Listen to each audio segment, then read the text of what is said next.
감기 걸렸을 때 두꺼운 이불 덮고 땀 빼면 낫는다. 이 믿음 때문에 목숨을 잃을 뻔한 사람들이 있다는 사실 알고 계세요? 매년 응급실에는 땀을 빼려다가 위험한 상황에 빠진 환자들이 실려옵니다.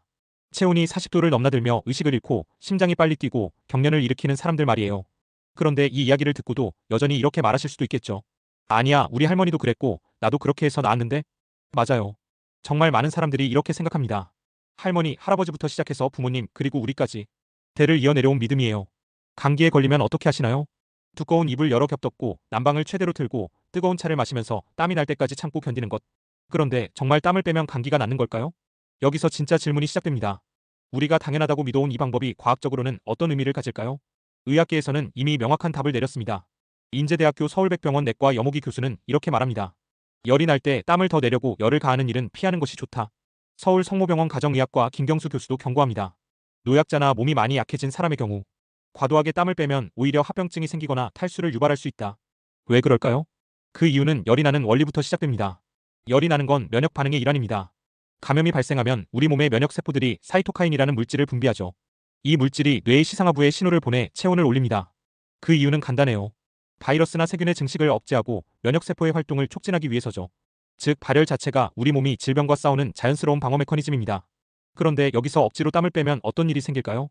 첫 번째 위험, 체온 조절 기능이 망가집니다. 땀을 억지로 내려고 교감신경을 과도하게 자극하면 자연스러운 발한 작용이 방해받아요. 그러면 체온이 제대로 조절되지 못하고 급격하게 상승하는 역효과가 발생합니다. 두 번째 위험, 탈수와 전해질 불균형이 생깁니다. 과도한 땀 배출로 체내 수분과 나트륨, 칼륨 같은 전해질이 급격히 손실돼요. 이는 경련, 혼수, 심지어 심장마비까지 유발할 수 있습니다. 세 번째 위험, 고열로 인한 뇌손상 위험이 높아집니다.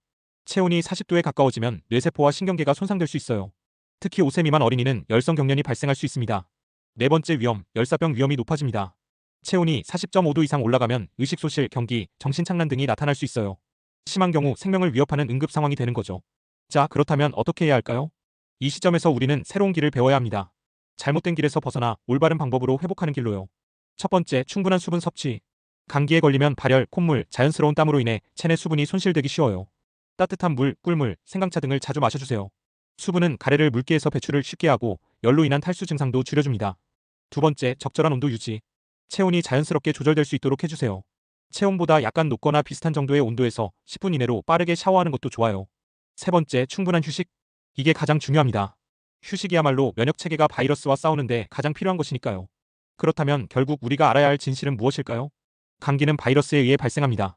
특별한 치료 없이도 대부분 1-2주 내에 자연적으로 호전됩니다. 의료진들도 명확히 말합니다. 땀을 흘리는지 여부는 감기에 걸린 뒤 회복되는 경과에 별다른 영향이 없다. 땀을 뺀다고 하여 몸이 좋아지는 것도 아니며 빼지 않는다고 하여 회복이 되지 않는 것도 아니다. 그러니까 앞으로는 사우나에 가거나 뜨거운 물에서 목욕하는 건 피하세요. 두꺼운 이불을 겹겹이 덮어 억지로 땀내는 것도 피하세요. 고열 상태에서 운동이나 과도한 활동도 위험해요. 대신 이렇게 해보세요. 오이, 수박, 토마토처럼 수분이 많은 과일과 채소를 드세요. 콩나물국, 파, 마늘, 깻잎, 배, 도라지 같은 면역력 강화 음식을 섭취하세요. 실내 온도와 습도를 적절히 유지하고 자주 환기해주세요. 자연스럽게 체온을 유지하는 것이 왜 중요할까요? 체온 변화는 면역 기능에 영향을 줄 수 있습니다. 너무 낮아지면 면역력이 떨어지고 너무 높아지면 효소 기능이 떨어지며 신진대사에도 악영향을 줄 수 있어요. 우리 몸은 이미 완벽한 시스템을 가지고 있습니다. 체온을 스스로 조절하고 면역세포들이 바이러스와 싸우는 모든 메커니즘까지. 땀을 억지로 빼는 것 절대 만병통치법이 아닙니다.